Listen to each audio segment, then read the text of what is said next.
On March 4th, 2024, 2 hours after I came home from my doctor's appointment and told my son I'd been diagnosed with type 2 diabetes, I heard my daughter-in-law's voice cut through the bedroom wall like a blade.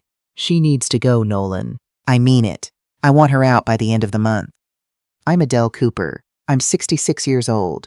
I sat on the edge of the guest bed, the small one in the back room of my son's house in Marietta, Georgia, and I did not cry. I did not knock on that door. I sat perfectly still and I listened.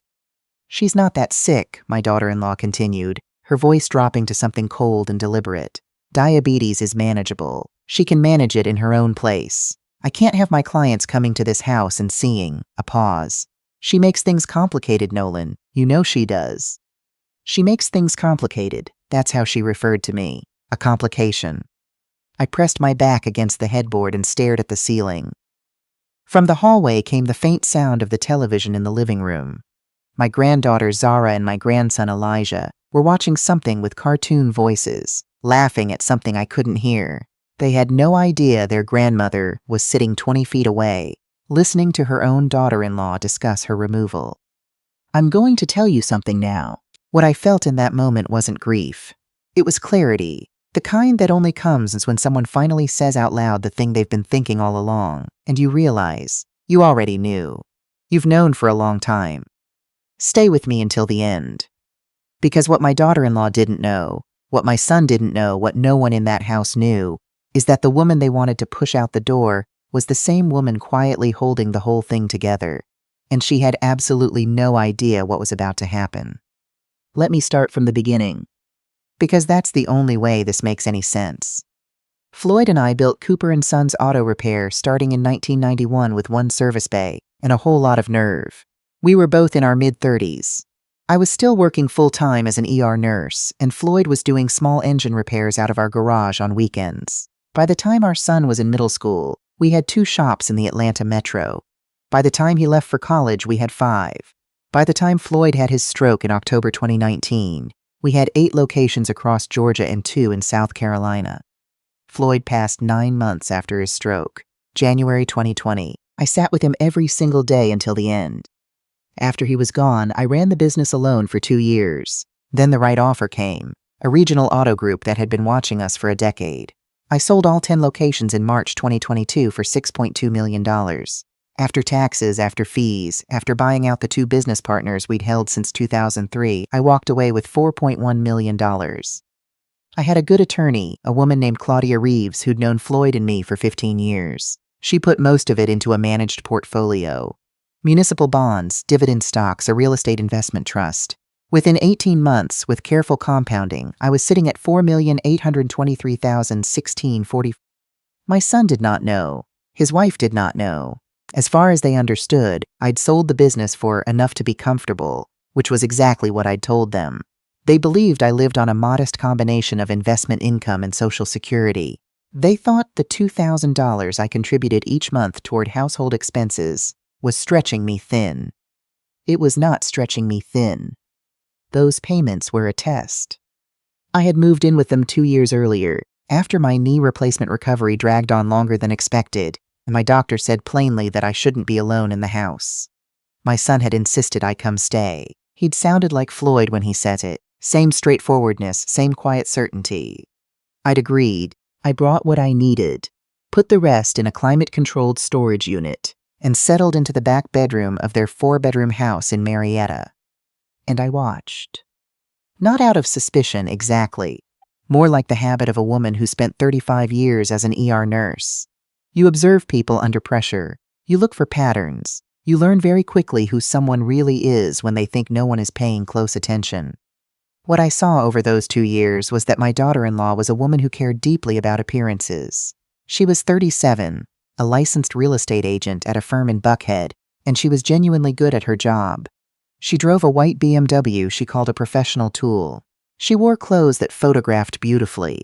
She had a gift for making strangers feel immediately comfortable, and no patience at all for anything that complicated the image she was building. I complicated the image. I knew it. I was a 66-year-old black woman with reading glasses on a chain and a habit of cooking Sunday dinner from scratch, and I was not what she had imagined when she and my son had bought that house 3 years ago. My son was a project manager at a construction firm downtown.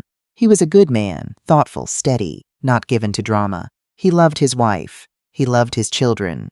He was also, I had come to understand, a man who had real difficulty holding his ground when his wife had already made up her mind about something. I loved my son. I knew his weakness. I had been quietly hoping I was wrong about where it would eventually lead. March 4th told me I wasn't wrong. I sat in that bedroom for a long time after the voices behind the wall went quiet. Then I opened my phone and looked at my banking app. 4,823 and 6/10/44. The number glowed in the dark. I sat with it for a moment. Then I texted Claudia. Need to talk first thing tomorrow. Estate planning and a possible property purchase. Call me at 8. Her response came at 11:47 p.m. I'll call you at 8 on the dot. You okay?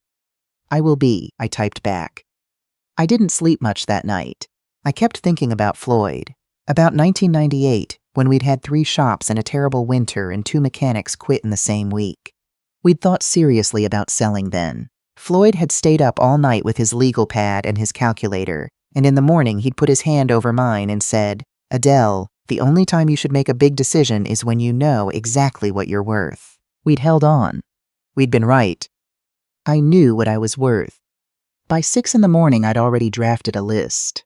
By 8, I was on the phone with Claudia. I told her everything. The conversation through the wall, the diagnosis, the 2 years of monthly payments, what I'd been watching and waiting for. Claudia listened without interrupting, which was one of the things I'd always valued about her. When I finished, she said simply, What do you want to do? I want to buy a house, cash, something I'd actually choose for myself. I can have a real estate contact reach out today. What else? I want to update my will significantly. There was a pause. I'm listening. I told her what I had in mind. The trust for Zara and Elijah, $1.5 million each, accessible at age 25. The nursing scholarship fund I'd always meant to establish in Floyd's name at the technical college where he'd gotten his certification. The community development nonprofit we'd supported for 20 years. And my son's portion, with conditions attached that I would explain in person. And your daughter-in-law? Claudia asked. My daughter-in-law will receive whatever my son chooses to share with her from his portion. That is the last time her name appears in my estate documents. Come in this afternoon, Claudia said. We'll get started. I told my son I was going to visit a friend for a few days. He nodded, distracted, guilty in the way of a man who knows something has shifted but isn't ready to name it yet. I packed what I needed, called a car, and left. The house I bought is in Decatur. 3 bedrooms, a covered back porch overlooking a small garden, hardwood floors original to the 1940s structure, a renovated kitchen with marble countertops, and a deep farmhouse sink. Listed at $485,000. I paid full asking price in cash and closed in 6 business days. The seller's wife cried a little when she heard I was paying cash. She said she was glad the house was going to someone who would love it. I will love it, I told her. I already do. I spent that first week unpacking the storage unit, Floyd's old dining table, the bedroom furniture from our house on Westview Drive, the grandfather clock that had stood in our hallway through 4 moves. I hadn't brought any of it to my son's house. It never would have fit there, in more ways than one. But here in Decatur, every piece settled into place like it had been waiting. I went back to Shiloh Baptist, where I'd been a member for 22 years. Sister Eunice, who ran the bereavement ministry and knew everything about everybody, hugged me tight at the door. When I told her I'd moved out of my son's house and into my own place in Decatur, she went very still and studied my face the way women do when they're trying to read something you haven't quite said out loud. Are you all right? She asked. I'm better than all right, I told her. I could see her filing it away. By Sunday, word would be moving through Shiloh the way it always moves through a congregation that has known a woman for 2 decades. I let it move. Claudia called me on a Tuesday morning, 3 weeks after I'd left. I had a meeting with your son yesterday, she said. I sat down slowly. Tell me everything. She'd arranged the documents on the conference table before he arrived. The portfolio statement first. Then the property deed for the Decatur house. Then the records from the 2022 business sale. I slid the portfolio statement across the table, she said. He looked at it for a long time. Then he looked up and said, I don't understand what I'm looking at. I closed my eyes.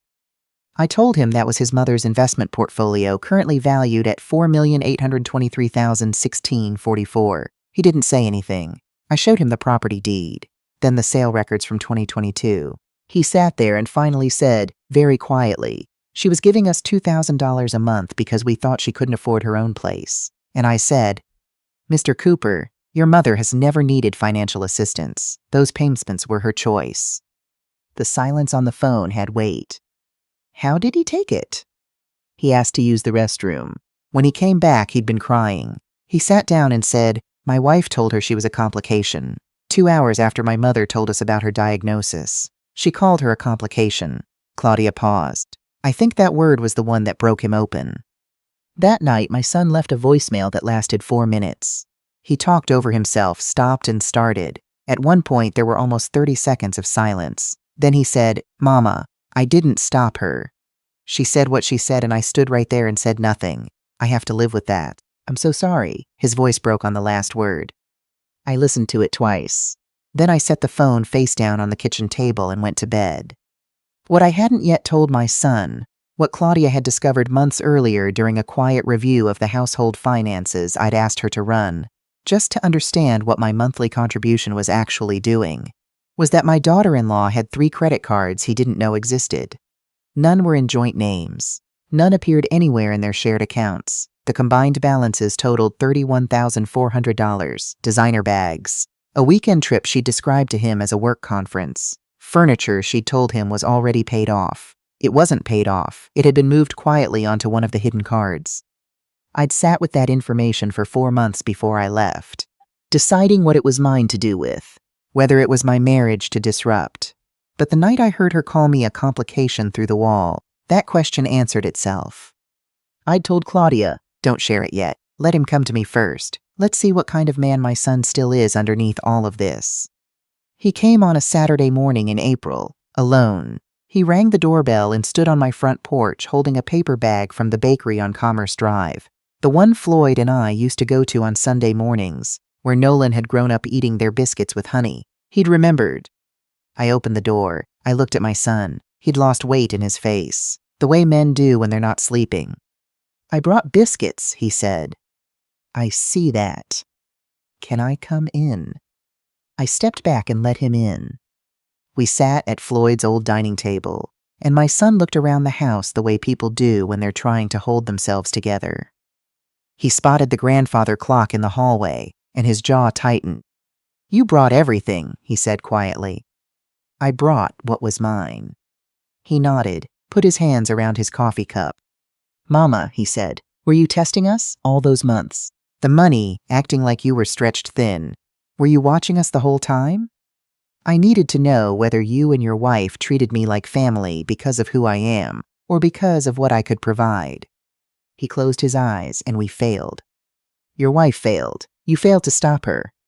He didn't argue with that. It was the first honest thing he'd said in months. We sat for a while. I refilled his coffee. Outside, the garden was showing the first green of spring. The azalea bushes Floyd's sister had given us as a housewarming gift when we bought our very first house, that I'd transplanted and carried through every move, now settled against the back fence in Decatur like they'd always been there. There's something else, I said. He looked up. Your wife has 3 credit cards you don't know about. The balances total just over $31,000. I said it the way I used to deliver hard news in the ER, directly, clearly, without softening it past usefulness. My attorney discovered it while reviewing the household finances. I've known for 4 months. I didn't say anything because it wasn't my marriage to disrupt, but you deserve to know, and I wanted you to hear it from me. My son set down his cup. He sat very still for a long moment. Then he asked, what was she buying? I told him. Something moved across his face that I hadn't seen in a long time, my son making a real decision. The conversation he and his wife had that weekend I wasn't there for, but he called me Sunday evening. She had cried, then gotten angry, then cried again. By the end, she'd admitted everything. The debt, the shame she'd carried, how that shame had curdled over time into resentment toward anything in the house that reminded her they couldn't sustain the life she was performing, including me. She said she knows that doesn't excuse what she said to you, my son told me. She's correct. May was quiet. What happens now? That depends on what you both do next. There is a moment in this story where my granddaughter called me. She was 8 years old. She had found my number in her father's phone and called on a Wednesday afternoon when her parents thought she was doing homework. "Grandma Adele," she said, very formal, the way she gets when she's being brave. "Are you mad at us?" "No, baby, I'm not mad at you." "Are you mad at Mommy?" I took a slow breath. "Your mommy and I are working some things out, grown-up things. Elijah thinks you're not coming back." That one got me. I pressed my hand flat against the kitchen counter and breathed through it. "You tell Elijah," I said, "that I will be at his school concert on May 9th. Front row. And I expect him to be the loudest one in that choir, same as always." She went quiet for a second. Then, "Are you going to come for Sunday dinner? Daddy's been cooking. He made your macaroni recipe, and it wasn't as good as yours, but he's trying." Something unknotted in my chest. "Tell your daddy to call me tomorrow," I said. "I'll walk him through where he went wrong." She laughed, sudden and bright, and for a moment she sounded exactly like her father at that age. "I love you, Grandma Adele." "I love you more than you'll ever know, sweetheart." The formal meeting happened at Claudia's office in late May. My son and his wife came together. My daughter-in-law looked like a woman who had been exhausted for a long time and had finally stopped pretending otherwise. No makeup, which I'd never seen before. She sat with her hands in her lap and looked directly at me and said, "I am sorry. I'm not going to explain it or put context around it. What I said about you was wrong. I am sorry." It was the only moment in all of this where I thought, there may be something real in her after all. Claudia reviewed the framework I'd drawn up, a managed payment plan for the hidden debt, with transparent shared account oversight for 2 years. Family therapy weekly for 6 months minimum. My daughter-in-law to complete 40 hours of volunteer service at the Fulton County Senior Center. Not as punishment, but because I genuinely believed she had spent her entire adult life avoiding elderly people, and that needed to change. Monthly dinners at the Decatur house, the 4 of them and me, starting in June. The estate documents Claudia outlined in broad terms. Trusts for Zara and Elijah. The scholarship fund in Floyd's name at Atlanta Technical College. The community organizations we'd supported for 20 years. And to my son, the remainder, contingent on demonstrated good faith, reviewed each year for 3 years. My daughter-in-law's name did not appear. My son read the summary. Then he looked at me. "That's fair," he said. "That's more than fair." He picked up the pen. It's October now. The azaleas have finished for the season and the garden has gone gold at the edges, the way Georgia does in fall. I take my medication every morning at 7:30. My blood sugar numbers have been steady for 4 months. My knee tells me when rain is coming before any weather app does. My son and I talk 3 times a week. He calls on his lunch break sometimes, the way he used to when he was in his 20s and just starting out. We talk about the grandchildren, his work, a documentary we've both been watching. Normal things. The kind that build a life back up quietly, one conversation at a time. My daughter-in-law is not my friend. I don't think she will be, in the way I might have wished once. But she's trying, and I've watched her trying with enough attention to know the difference between performance and actual change. She finished her 40 hours at the senior center 2 weeks early. She told my son that one of the women there, a 91-year-old named Bessie, who'd been a seamstress her whole life, had started teaching her to hand quilt. She said it with real wonder, like she was surprised a woman that old still had things to teach. I didn't say anything, but I filed it away as a good sign. Last Sunday, my son brought the children over and got my macaroni recipe right for the first time.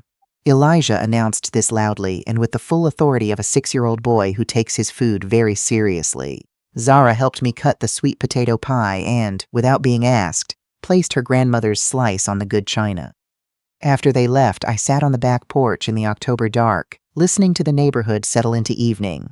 My neighborhood, my porch. My house that I chose and paid for with money Floyd and I built across 30 years of early mornings and late nights and faith in each other, and faith in what we were making together. I thought about the woman I'd been in, that back bedroom in Marietta on March 4th, listening through the wall, feeling the floor shift under everything she thought she knew about her family. I thought about what it took to sit in that feeling and not collapse. to let it clarify you instead of break you. I'm 66 years old. I have a good doctor, a managed condition, a house that suits me exactly, and 2 grandchildren who will never wonder, not for a single day of their lives, whether their grandmother loved them. The night my daughter-in-law called me a complication, she was right about one thing. I am complicated. All women who have lived this long and this fully are. We carry decades of choices, of labor, of love given without keeping score. We contain whole histories that the people around us have never thought to ask about. What she didn't understand is that complicated is not the same as disposable, and the distance between those two words, that vast, unforgiving gap, is exactly what she spent the better part of a year learning. I picked up my journal from the porch table and wrote the date at the top of a clean page. Then I wrote, "Floyd, I think we're going to be all right." I closed it and looked out at the dark garden, and I believed every word of it.